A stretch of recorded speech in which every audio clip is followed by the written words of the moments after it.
today's digital series, episode 6, live production infrastructure, maximizing ROI and the in-venue experience. My name is Nick Smuts. I'm the marketing manager here at the VMA, and it's my pleasure to host today's session. Just before we begin, I'd like to take a moment to acknowledge the traditional custodians of the land on which we meet today and pay my respects to elders past and present. I also extend that respect to all Aboriginal and Torres Strait Islander peoples joining us online. We're very fortunate to be joined by two fantastic speakers who live and breathe this topic, Jake Tolsher from Ross Video and Cameron Wedemeyer from Lumen8 Media. They'll be sharing practical strategies and real-world examples you can take back to your venues, as well as taking your questions, so get them in the Q&A. For those of you who wish to watch it back on demand or share with your peers, there'll be a recording available after the session, which we'll share via email. And with that, I'll hand straight over to Jake and Cameron to kick things off. Thanks again for joining us, and we hope you enjoy the session. Thank you, Nick.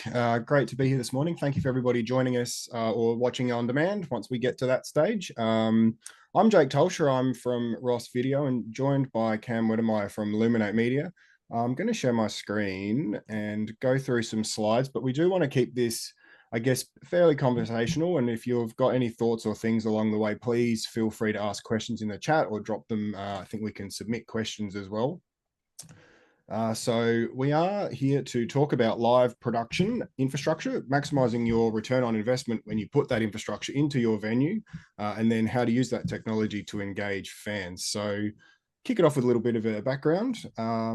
I've spent about 20 years working across venue production. So primarily in stadiums, but before that, a lot of time in entertainment complexes, theaters, nightclubs, concert halls, doing everything from equipment operation to creative consulting, technical planning, various different things from sports, fashion shows, concerts, festivals, the works.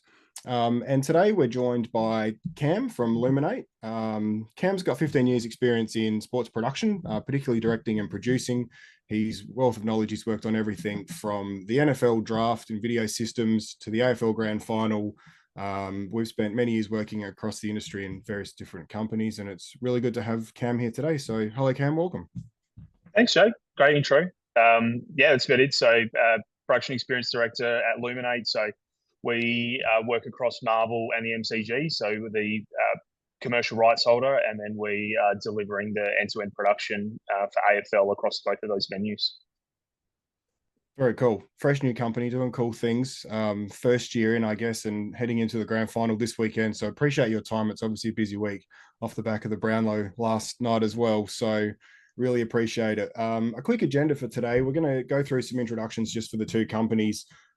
Share a bit of a case study where we've worked together on Marvel Stadium and bringing the technology spec up this year with Lumen8 on board. We're going to go through some technology in general, and this doesn't just apply to Ross technology. This is very high level, I guess, technology across the board, unifying venue technology and how we can link everything together.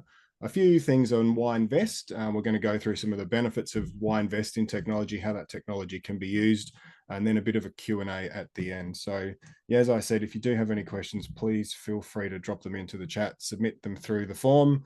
So let's get going. So Ross Video is traditionally a broadcast technology manufacturer. We build all kinds of technology across the board, from motion graphics to camera motion systems, things like SpiderCam, that's a Ross product. We've got a whole bunch of services. We do lots in news studios with automation control and journalistic news production systems, media ingest, playout software, virtual graphics. We do a lot in the Unreal gaming engine for virtual sets and things like that. But what we've really found is all of these products can be applied to various vertical markets beyond just the broadcast space. So as technology evolves and people's desire to have high quality video evolves, we've really been seeing these products applied to things outside of the traditional broadcast space. And particularly in Australia, in the APAC region, one of the fields where that has really shone through is the stadium production space. We've just celebrated 50 years as well. So some cool old footage here of our founder, John Ross. He was actually one of the originating concept people behind effects generators. So the things that create video transitions in TV. Yeah, as I said, lots of different products these days, all built in our factory in Canada. Very proud to be a Canadian company, and everything we sell is actually created in this factory in Iroquois on the border of Canada in the US. So yeah, everything coming out of that factory applied to all different vertical markets, but particularly in sports and live events. So we do all sorts of things from stadiums here in Australia, Adelaide Oval, Marvel, Principality in Wales there. We've got Optus Stadium, the huge SoFi Stadium in Los Angeles, and the big Halo screen around the roof there, all driven by our Tessera graphics system. Lots of graphic creation products that go into all of these things.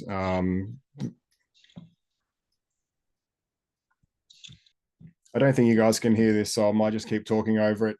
Ribbon boards, all the control systems that trigger off the lighting control and the pyro systems in stadiums.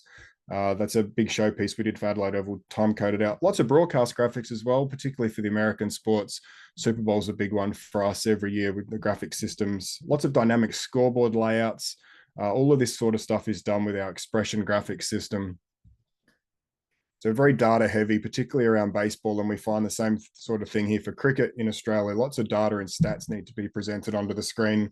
Expression's a really good way to tile that information into dynamic real-time graphics. Interactive games and things, we'll have a look at this further on.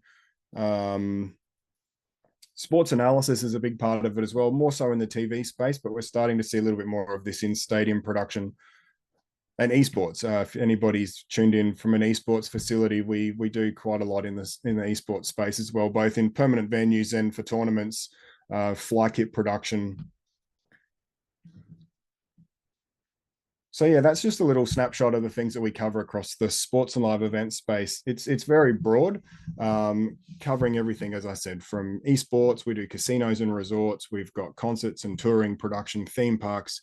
If there's video systems involved in a venue or an entertainment space, we probably do it. So I'll pass over to Cam, just do a bit of a background on Lumen8. Well, thanks, Jake. Apologies in advance for the background noise. Actually, the MCG ahead of the grand final weekend, there's all sorts of rehearsals going on now, so all sorts of background noise. But yeah, so Lumen8, we're just coming towards the end of our first season, working with the AFL. So we are the commercial rights holder for the AFL for Marvel and the MCG. So during the last off season, we installed whole new LED systems across both venues. So Marvel took it from 2 levels of the LED ribbon screens that you see on broadcast. So we took it from 2 levels up to 3 levels, also increased the size of them.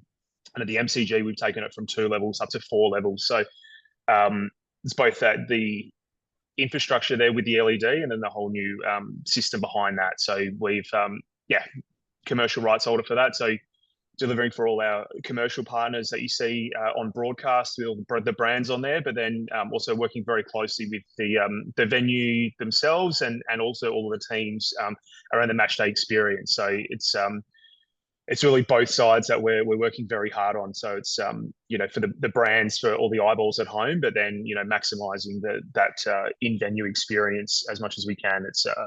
It's harder and harder to get bums on seats. With cost of living, prices, everything going up, the product on TV is so good. So it takes a lot of work to get people to come to games. But so we're working very hard on that, and the attendance numbers this year have been great. So that's always encouraging too. Yeah, absolutely. Excellent segue as well into this one. So I guess we've been working on this project for the last couple of years. And to be, I guess, transparent, there was Ross equipment around already in Marvel Stadium. So I think it's one of those things, and there's probably people tuning in that have a venue already that's got some level of Ross equipment in there. You may not know what it does. It may be operated by a third party, but there's generally some level of Ross product somewhere. It could be doing just video distribution. It could be doing some graphics generation. But I think one of the important things, and we learned that with the Marvel project, it's to try to work out what it is and how it can be used better. So working with Lumen8, I think some of the initial parts of the brief was to try to engage fans in new ways by staying at the forefront of the latest technologies. That's definitely something that you guys were keen to try to do. And then the high-end creative part of it and content that's a combination of real-time rendered and then clip playback. Obviously, you mentioned the commercial rights and the sponsorship part of that is a huge deal, adding in the third tier of ribbon board But that's all custom resolution. So you're talking crazy resolutions like 50,000 pixels wide by 80 pixels high, whatever the screens work out to be, millions and millions of pixels, and trying to run that through a bit more of a traditional broadcast system. So finding products that can actually do that while still giving you the digital signage capability. Yeah, I think on there, just the real time component of it, I feel like we're only just starting to scratch the surface on that, of where we can take that. It's you know, the game components, it's easy enough, and everybody's doing that. You know, when something happens in the game, like a goal, we're reacting to that. But the way we tie brands to those things is what we're looking more and more for things to be dynamic. So it's not just locked in that brands are in a playlist. You know, we're moving more and more towards, you know, marquee moments for brands. So we can have, you know, creative that's reacting to moments that are happening in the game and things like that. So it's just a little bit more engaging for the brands and for the fans, both at home and at the game.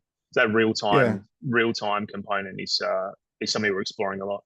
I think just to clarify the real-time part of that as well, real-time, I guess in our context, we're referring to that as not just the ability to be able to react in real time as the game's progressing, but for the content system and the graphic systems to actually generate the content in real time. So it opens up a huge realm of, I guess, commercial opportunities when you can actually tie in the game stats and the things that are happening in play and sell those onto a sponsor who then can actually have the player stats appear on the ribbon boards, and it's no longer just their logo on a pre-rendered clip. It's actually something that's informative for the crowd, and it's got more eyeballs on it because it is actually telling people something. And these systems can generate that content in a drop of a hat. As soon as that stats occurred, the content can automatically turn on, render out. And it doesn't just need to be numbers and data. Those elements within the graphics can actually be controlled by data as well. So we can show graphs, and ribbon boards can light up certain colors for certain things that are happening in the game. I guess combining the commercial digital signage, the big screen, the IPTV programs into a seamless fan engagement experience was really important as well.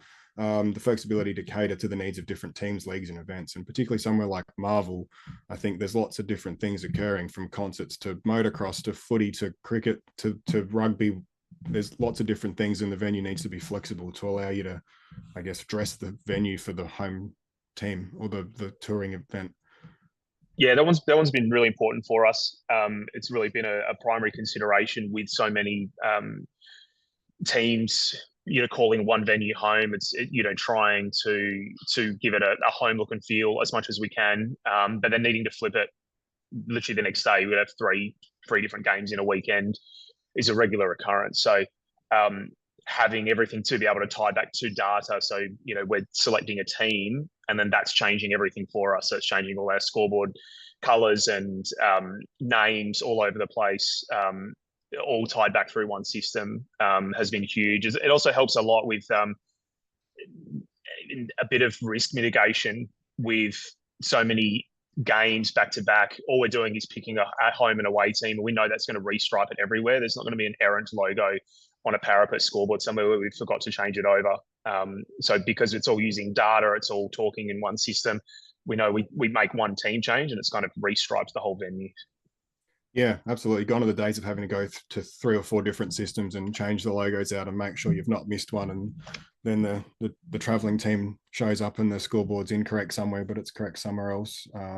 So I think, yeah, that linking the 3 sort of areas together, and I guess you look at them as sort of 3 separate areas, but they can all play together as one. You're obviously trying to do some kind of a show to the concourse and what you're showing on IPTV around menu boards and wayfinding and that sort of stuff versus what goes up on the big screens for game coverage and sidebars and things like that. But then also the ribbon boards for the commercial at-home TV audience. They all need to display their own individual content, but there's times when they need to be really in sync and absolutely work as that unified solution. So I think we've we talked through all the different scenarios of how we can apply technology to those challenges, and the solution obviously was a unified solution, which is, we at Ross like to refer to this as where we're combining the broadcast standards and workflows with the custom sizes and resolutions seen in digital signage. So I think for the things that we've discussed with Lumen8 going into this project, this is the sort of thinking that we needed to have. It needed to be unified, but it still needed to act separately and follow sort of to its ability to function still individually where needed. as Cam mentioned, here's sort of the layout. It's the 3 parapets of LED plus the 4 big screens, two sort of wider screens, and then the 2 older, more 16:9 traditional sort of broadcast feed screens. So it's a whole lot of LED. Looking at it just from a product point of view and where these products fit, I'm not going to go too much into the individual ROS products because there's obviously other vendors that supply products that can fit into some of these holes as well. But we've got basically video routing, production switching, and LED screen control driving the 4 sort of main screens. And then the new LED ribbon system that came in with the 3 tiers was our Expression Tessera product. So Expression's our traditional broadcast character generation or graphics engine. Tessera is the ability to be able to map that across the LED canvases. I don't know, Cam, off the top of your head, how big are some of those canvases, just for putting into context? 50, 60,000 wide by at least, yeah. With each level is around the 60,000 pixels wide mark. So yeah, there's a lot of pixels we're playing with. So yeah, roughly 60,000 by 3 levels. And you're looking, I guess, at a TV resolution's usually like a 1920 by 1080 HD. So when we're talking real-time render, it's the ability within Tessera to take a single pixel and animate it the whole way around that 60,000 canvas. It can open up some pretty impressive creative possibilities. Going a little bit just more into that from a global perspective, I think the unified solution is one of those things that's come about through more of a historical trend of things not being connected, I guess. So it's really the broadcast control room component or the production control room, which is driving the big screen. And as I said, the LED display system coming together. And we work with a various range of LED vendors. There's lots of them out there, and there's not really any that we can't work with. We're providing a video system that is in the back end of those systems. So your Samsungs, Daktronics, big screen videos more locally, Mitsubishi's, there's all sorts of different LED vendors that supply the screens themselves, but the video systems that go in the back end is what ROS can do. The way that it has been across the world, and it still is in some places, particularly other regions of APAC, it's very fragmented. So you've got like a production control room, a display control system that's doing LED signage, and then a TV truck. Everything's very fragmented. And for some of those bigger moments now that the stakeholders are starting to expect with the team entries and the goals or 4s and 6s in cricket, when all of the screens need to light up together, there's still a lot of sites where it's very fragmented. So there's a show call or a director saying 3, 2, 1, go, and everybody's sort of hitting their buttons at the same time and hoping that it all goes into sync. When we start to go down the path of what we've done at Marvel, is we're unifying all of that. So the same technology is now being used for the production control room and the big screens and the ribbon boards, and it syncs in with the broadcast landscape. So tie lines and things from the broadcast trucks up into the control rooms. We're running primarily an SDI, HD SDI workflow. Some sites we're starting to see now put the investment into like an IP video landscape. But by consolidating all of that, we basically end up with control over the whole lot, which means the content can be managed in centralized systems. It's the same dynamic elements that can be used across the big screen and the ribbon boards. We can treat it all as one creative canvas. So content can flow off the big screens onto the ribbon boards. But one of the things I think that people are finding real benefit in this is from the scalability of it. And when everything's now into this unified space, it's mostly all software controllable. So you can have a small production come in, or a large touring production where the venue staff needs to be minimal, versus a fully produced in-house event where the crewing needs to gear up. And through the software control, we can start to scale that crew up and down to suit. And I know, Cam, that's definitely something that you've experienced with, I guess, touring acts coming through versus your own in-house productions, and the ability to fill seats in the control room where needed, or still have control over things when not. Yeah, absolutely. So the music's booming through the stadium right now. Yeah, absolutely. So we do the AFL production delivery, but then all the kind of midweek events as well. So particularly at Marvel, there's something on every day. So whether it's simply a bit of creative up on the LED for a company that's hosting an event, or there might be a government press conference, or there is anything. So there's always something going on, and rather than needing a full control room, even 5 people to come in, we just have one person that can come in. Let's click a couple of buttons, and all that same content can go up. So it's really easily scalable depending on what the Yeah, requirements are at any one time. And we're not limited by that by everything has to be through Ross product either.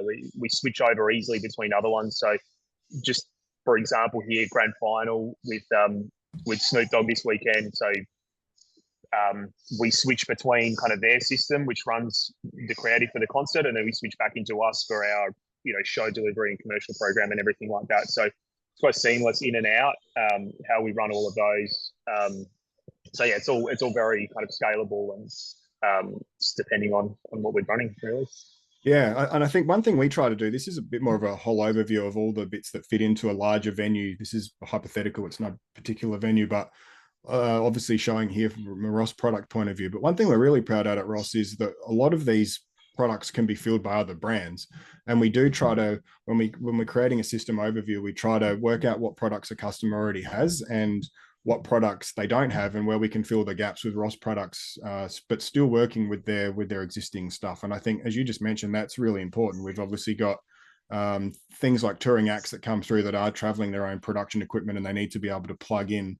But one thing you'll see at the top of this drawing is the unified venue control there with dashboard. And what we found dashboard to be used for, and our customers actually started doing this. Dashboard was originally designed to control just our products and monitor some of our video processing equipment. But through the ability to create custom panels, we're seeing customers use dashboard to actually control lots of third-party devices as well, from their lighting systems through to touring systems like Disguise, video signals coming in from Disguise servers to do halftime shows and things like that. And basically from a dashboard button and building out a bit of a show control panel, they've got the ability to switch their commercial content back to the screens, or the performance content coming in from a touring system. They've got the ability to trigger their lighting, architectural lighting systems. We see Pharos and Grand MA systems being triggered a lot through dashboard. So yeah, it's really about using products that exist in the market and then tying them together somehow. And we found that dashboard's a really good way to do that.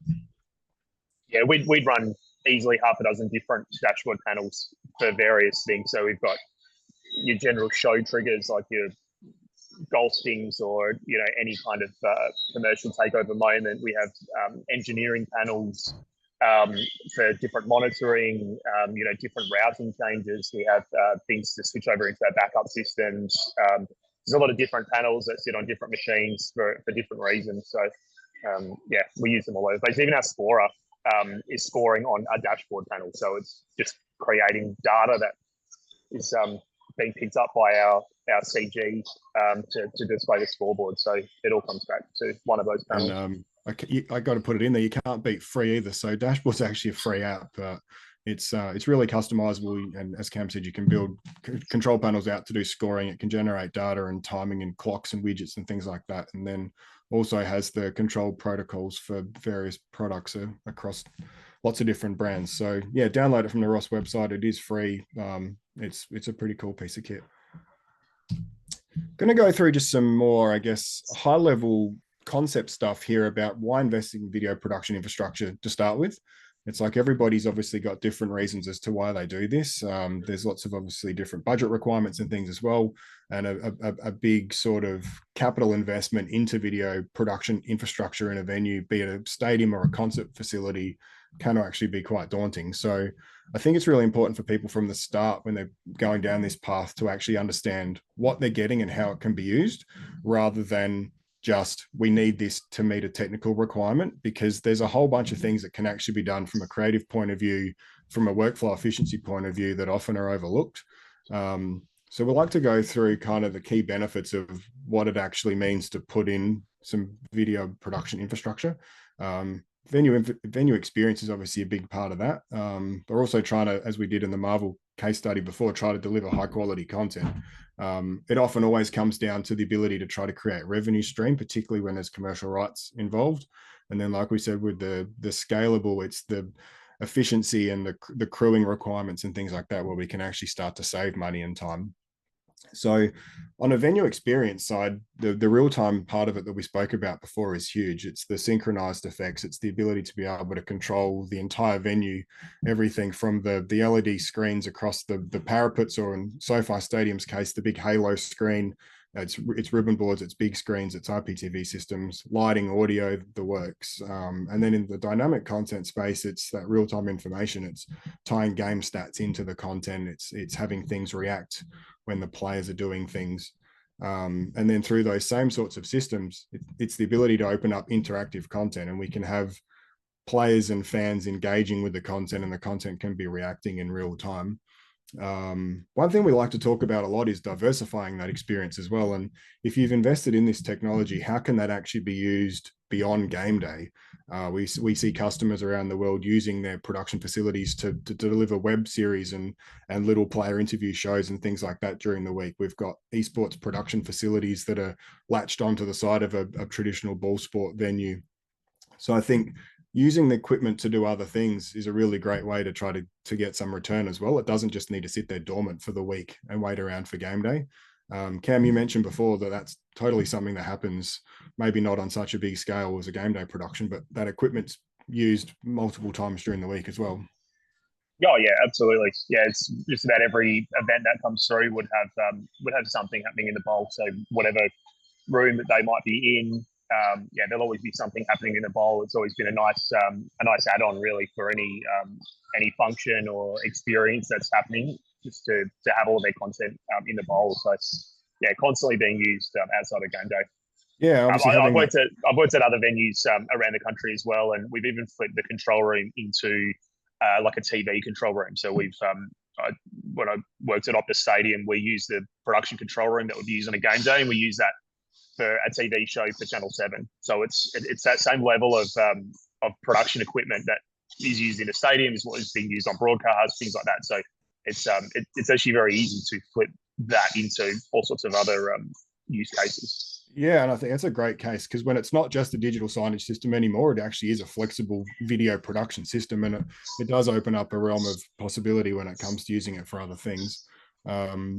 The content is everything though, and I think what we're doing when we put a system in like this is we are trying to generate content. So we want that production facility to be actually able to generate content, but it's not just applied to digital signs.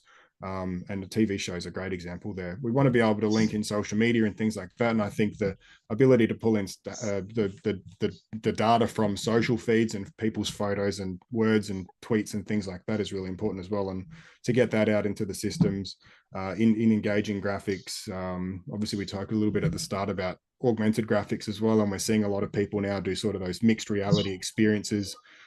These sorts of control systems can do that as well. So they may or not work great for the crowd in the stadium, but they're generating a whole lot of buzz online. And I think being able to generate some of that content through this production suite to then do social media, viral videos and things like that with augmented mascots and animals flying around is really powerful. The data integration side of it is obviously huge too. So sports is obviously numbers game. So bringing all that information into the screen to keep people informed. We talked a little bit before about real-time and dynamic content. I just want to share this reel of some of the work that we've done overseas. This is primarily from customers in the US using our expression systems.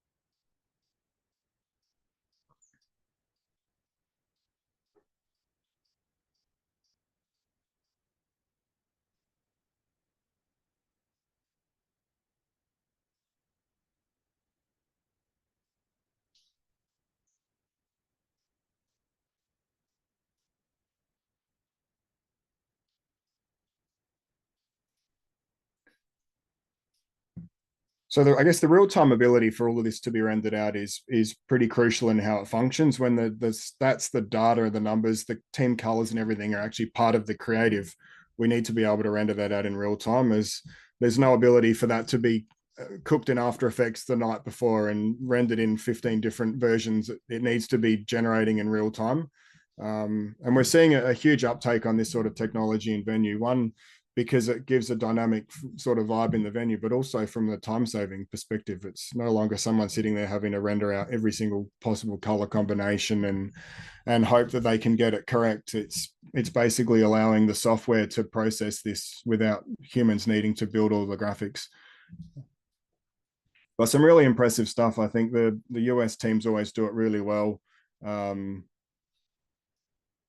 There's some of the more 3D type augmented stuff.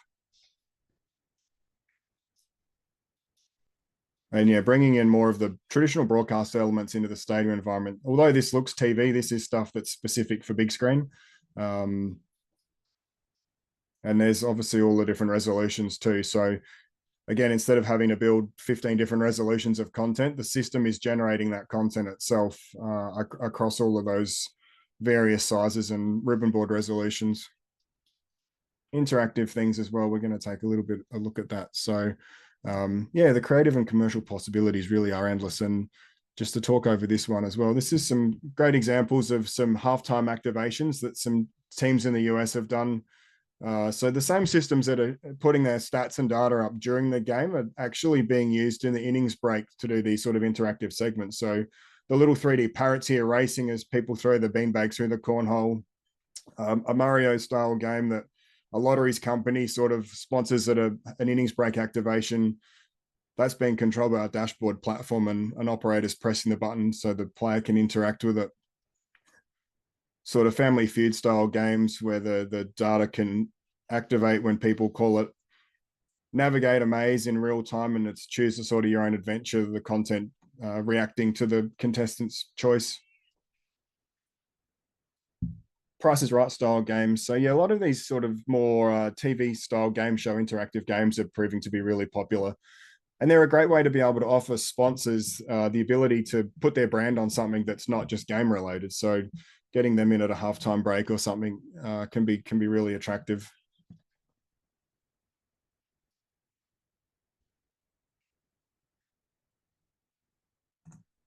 So it really does open up a whole lot of new revenue streams. And I think to bring it back home more to the Australian space, I think one of the things we see a lot of, and Cam mentioned this a little bit, is about trying to create different zones within the venue as well. And they sort of function as their own individual show, but they can all sort of tie together when they need to. So by offering sponsors things in the concourse, the ribbon boards, the big screen, and then maybe one sponsor comes along with a big moment of exclusivity sort of contract where they want to have their brand on everything. The ability to tie that across all of the systems, but have all that still linked together from a content management point of view, a content prep point of view, can be really powerful as well. Yeah, I mean, a good example of that we ran during the year was with a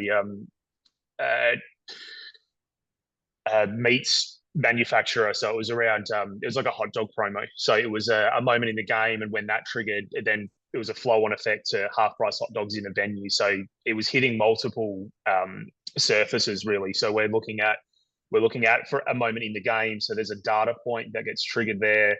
It's then it then triggers content on the LED ribbon. So it's for something at home, but then on the screens inside the venue, it's a different message. So we're not telling people at home they get half price hot dogs, but we're telling people in the venue. So there's the moment happened. So the brand had their visibility on broadcast, but then in venue, they're told a message that everyone gets free hot dogs. And then that's different across what's happening on the big screens. It's on the IPTV. We've got things changing on the menu boards in the outlets and things like that. So there's a lot of different touch points all across that, triggered by a data point in the game. So yeah, it's one brand, but we're tying in multiple messages across multiple surfaces. That's a great example of how a unified system can be used still individually for different things. Is obviously you do want to have tailored and targeted advertising, like we say on this slide here. It's about creating those moments where, like you said, the TV audience doesn't know about the hot dog giveaway in the venue, but the brand still gets their exposure into the broadcast market as well. So the ability to have all of that synced together but still function separately is pretty cool and very powerful. I think one thing that's really important in this as well is the ability to be able to report on that. And from a productivity point of view, the ability to actually generate a log of what's played, when it's played, how long it's played for, the reporting back to the client to know that, yep, they've had 15 minutes of in-stadium exposure. They've had another 10 on the concourse. These systems do generate very accurate playback logs of what's occurred and when it's occurred. And maybe to speak to that for a little bit, because I know that's something that's really important when you're talking commercial rights. So I actually just missed that one. Sorry. My headphones are just breaking up. The Yazran log part of it and being able to have accurate playback reporting. Oh, sure. Super important. Yeah, massively important. We'll get the logs for each game, kind of as things have been played out. So it's both it's a checking tool to make sure things did run, but then we get accurate time of day stamps of when things did run, which can match up with broadcast, so then we can get the vision of the game, so we can see X brand ran at these times. Here's the vision of those. It's a good way to deliver it to all the partners that are involved with that. So yeah, there's definitely a few different levels to that reporting that we use it for. Yeah, I know there's from a brand and a concept point of view, people can start to use that data as well to then tailor their advertising. They can look at the actual things that let's say they've bought something that's related to a part of the game or a stat or a number, and they don't necessarily know how many times that's going to occur or when it's going to occur, but they can then start to look at patterns and tailor their campaign to suit it, or maybe make it a bit more realistic or whatever they need to do. Yeah, exactly. And I've never paid closer attention to the length of a quarter before. So it's exactly who's getting played, how many times. We just so we're ensuring we're not under delivering, but then we're not unnecessarily over delivering either. So we can make sure everyone's getting the share that they paid for, or everything like that. So it's it's very very closely that we monitor that, how those are being played out. Yeah, and I guess when there's big contracts involved, people want to guarantee that their exposure is actually there. Yep. I know we're talking obviously sort of return on investment, and I think the efficiency is a huge part of it. And you mentioned a little bit earlier about how we can scale up and scale down the control room crew based on the size of the production. But I think simplifying it's really important as well. And it's bringing in people that may not necessarily be fully fledged experienced broadcast operators. They're putting them in front of a control panel that's easy to use. It's got a smart GUI that they can actually navigate, understand, press buttons, turn things on or off. The learning part of that and the training time obviously comes down, is reduced, and it's basically making the system accessible to anybody. And that could be a venue manager, it could be an ops person, could be security. They need to come into the control room and turn the big screen on without being a broadcast engineer, and these sort of systems are making that possible. Yeah, it gives us more opportunity to put our time into other things. So it's not simplifying it to dumb the production down in any way or drop the number of staff. But if we can simplify certain tasks, we can put effort into other things that we otherwise wouldn't have had time for, which overall elevates the show, which is what we're trying to do everywhere. So the more we can simplify, automate, things like that, the more time we can put into other aspects of the show. Yeah, I'd love to know from anybody tuning in as well, just how they've seen that. It's like, is actually learning your system, is that something that's taking too much time? Is everybody that works in the venue familiar with the equipment that's there, or is it something that you're relying on a third-party production company to really just manage? Because if you have got that kit in there, there's always a way to make operating that and understanding that a lot easier. So yeah, if that resonates with anybody, please comment into the chat or submit a question. And I think the other part of that then is the efficiency as well. And I'm not going to get too much into this today, but I think as a technology vendor, we're always trying to find ways to create new and efficient products. And one of the most recent ones we've put out there, we're calling hyperconverged. And it's basically the same sort of theory as an iPhone. It's once when you would have needed 15 or more physical actual hardware devices like a map, a compass, a torch, a calculator. All of those things now go into a smartphone and they're being software defined. We're actually doing that a lot now with our with our broadcast infrastructure.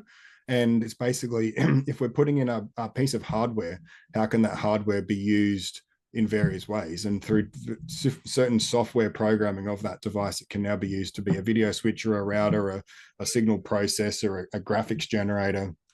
So it's really important for us as a vendor to actually come up with new ways to apply products to a market as well. And I think one of the things we've found with our dealings through the VMA and Congress and getting to know all the people that are running venues is it's actually a really important part of it. And I think developing efficient products that can save time, effort, money, power consumption. We've done a lot of work with some venues as well around how the systems can be turned off when they're not being used, and how the startup and start down processes can be automated. So yeah, efficiency comes into it as well. There's just a question in the chat there, Jake. I haven't got much time left, but it says, will the stadium of the future be built around the game, or will the game be built around the stadium experience? So sorry, say that again. It was Will the stadium of the future be built around the game, or will the game be built around the stadium experience? I think they need to go hand in hand, and that sort of this slide here talks a little bit about that, I guess. And it's the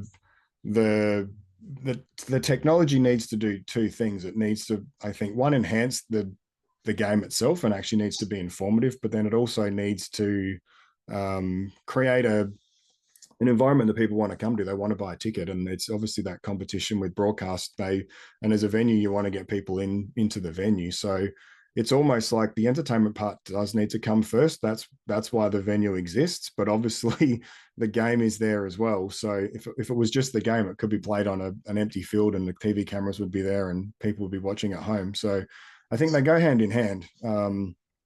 This slide sort of talks through that. It's like looking at all the things that happen in the venue space, and to ultimately create the increased stay length for patrons. Is that kind of your take on that as well? I think they go hand in hand. Yeah, it does. I mean, I don't think we'll ever see the experience altering the game. I don't see crowd votes on free kicks or anything like that. But I think we can. I think things can. I think things will continue to evolve in the stadium. I'd really like to see things that we see virtual on broadcast in real time in the bowl. Whether it's the goalposts light up if it's a goal as opposed to behind, little things like that. The way we can light the field differently, whether there's we can do more around projections on the field, showing heat maps of players or things like that. Just a bit more of that broadcast storytelling that you get at home, how to translate that into the bowl. There's a lot more limiting of what we can do in the stadium, but I think I'd like to see a lot more of that. Stadiums have been working more around the storytelling side of the game, not just the bright lights and loud music kind of thing. Yeah, absolutely. So that is probably time for questions. If there's anybody that does have any more questions, now's your chance. We've come almost to the end of our time this morning. There's one more in the chat. What's the bigger risk? Investing in tech that might fail, or not investing and losing a generation of fans who expect it? I mean, I think that's being driven by the fan expectation, and people definitely want to come to a show. I think I mentioned that in the previous one. It's like the investment needs to happen, and that can be daunting. And I think, like I touched on, it's if a venue doesn't have the budget, if there's a whole lot of commercial reasons behind why having a huge capital investment into infrastructure isn't possible, there's ways around that, and it's baby steps, or it's looking at ways of having sort of a more OPEX model. We've done a lot of work with people to develop pricing and subscription-based models for products and infrastructure that can go in, so people don't miss out. Because I do think it's really important to not miss out. Like, fans are expecting a show, and it's been driven a lot, I think, by the US, but it's indoor arenas as well. And there's almost now this whole, if you're at any sporting event in the daytime and there's no smoke machine and lights, people aren't necessarily as satisfied. On the flip side of that, we hear the argument every year and leading into the grand final this week where people don't want the bells and whistles. They just want to come to the game, and the experience is amplified by the 100,000 screaming crowds. So I think it's a fine line, and people need to massage it, I guess. But it's definitely important to have the technology there. The technology plays a role. It's just how discreet that technology is versus how in your face it is. And that's kind of the balancing act that people need to work through. Because there's obviously a huge part of the tech that does need to be there for contracts to exist and for commercial rights and those sorts of things that need to occur without the bells and whistles. It's how you can use those bells and whistles to then enhance the commercial part of it without being just a bombardment of ads, and still have it to be informative, but then maybe not to have the smoke machines and lasers taking away from the traditional elements of the footy or the cricket.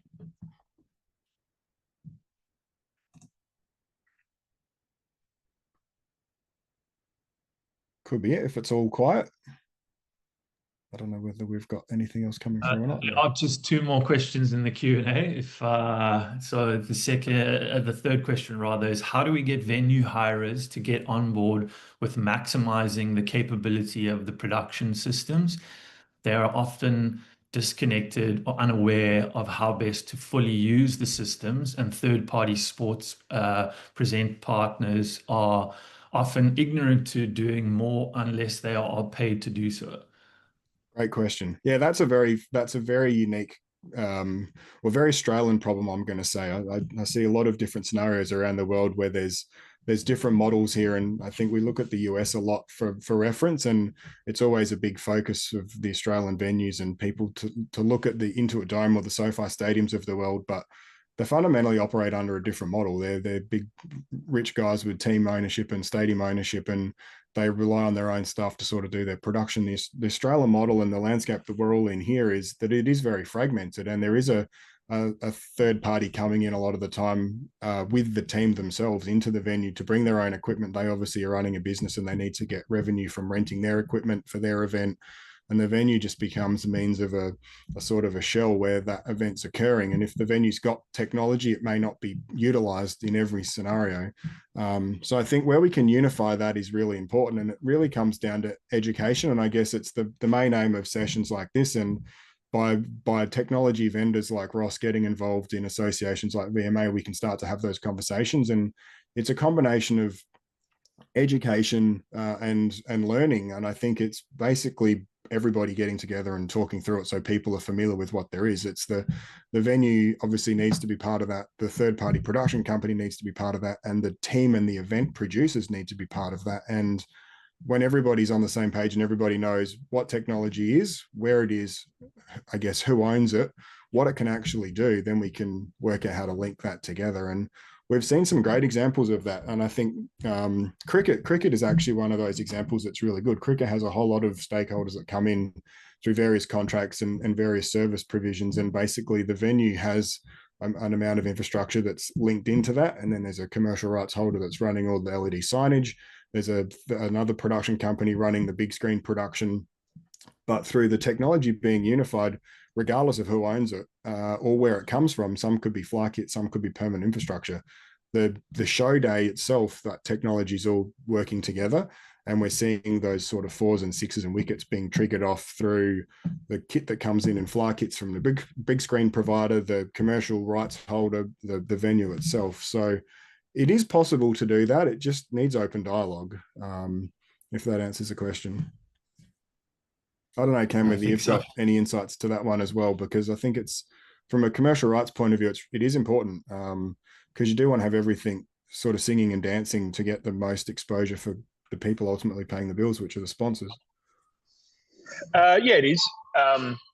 Yeah, I think there's, I think you covered it off pretty well there, but it's, there's definitely, there's a lot more that can be done here outside of the game. So in play, there's only so much we can go. Like, it's a very commercial heavy program. The game is what's at the forefront, but there's a lot outside of that we can be doing. And it's not just, for me, fan engagement isn't just, a kiss cam and play the music as loud as we can. It's actually keeping every single person there engaged. And you're like, I'm a footy nuffy and I'm engaged when I'm watching, an analysis segment at halftime on the TV. So, I'm not engaged just from loud music. I'm engaged, around the storytelling. So having a lot more of that involved, I think is very important. So it's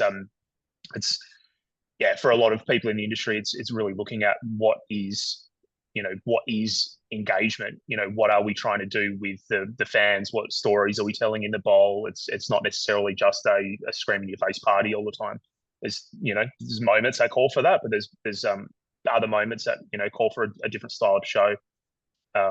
So I think the industry as a whole in Australia, we're still coming out of an AV focused delivery into more of a broadcast style delivery, where I think the other countries are quite a bit further ahead. But there's a lot of people in the country doing that very well as well. So yeah, and I think that does that.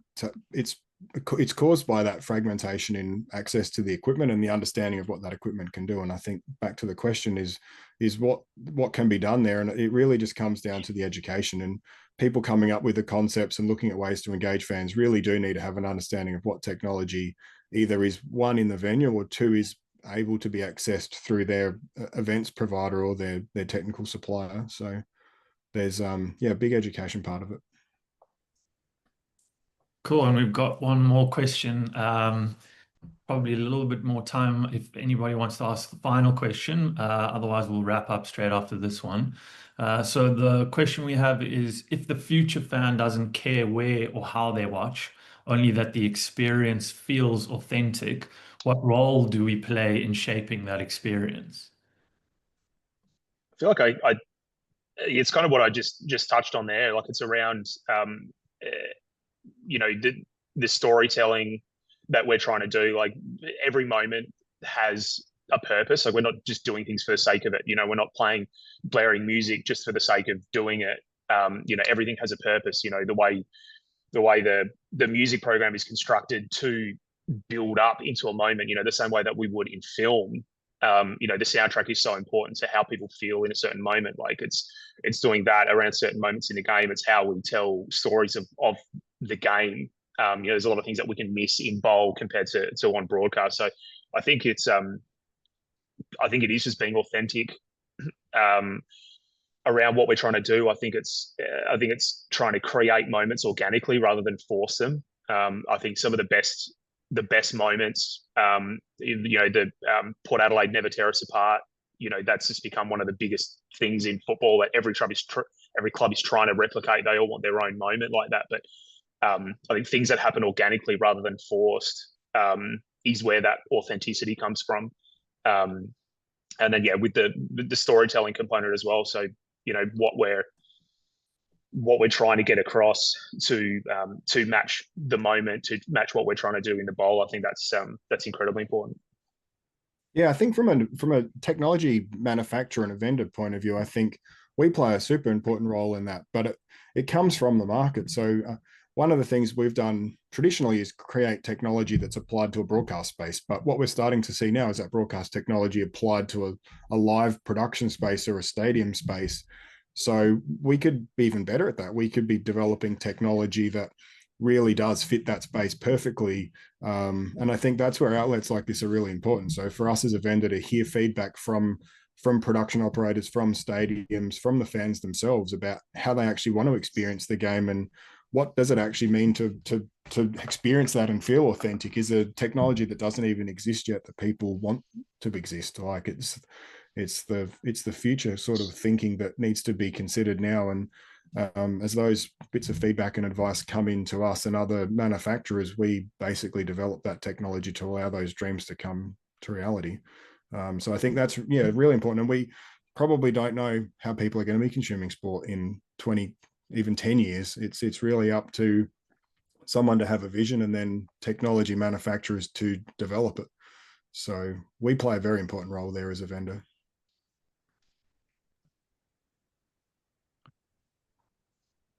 Cool. Thank you very much to both of you.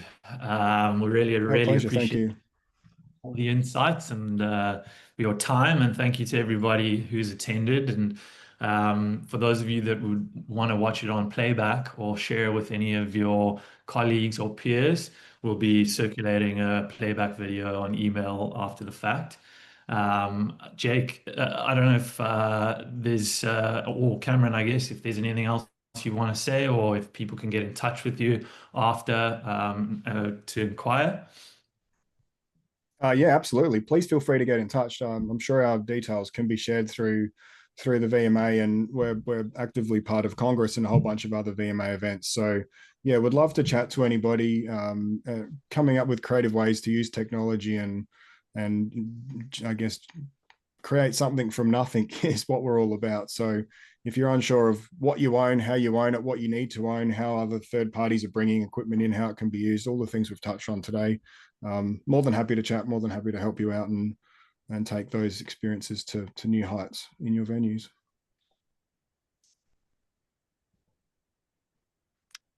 Cool. Cool. Thank you very much. And to everyone, enjoy the rest of your day. Happy grand final week, Cam. Good luck. It's a big event, I'm sure. And thanks again for your time today. It's obviously a busy period, so appreciate it. No worries. Thanks, guys. All right.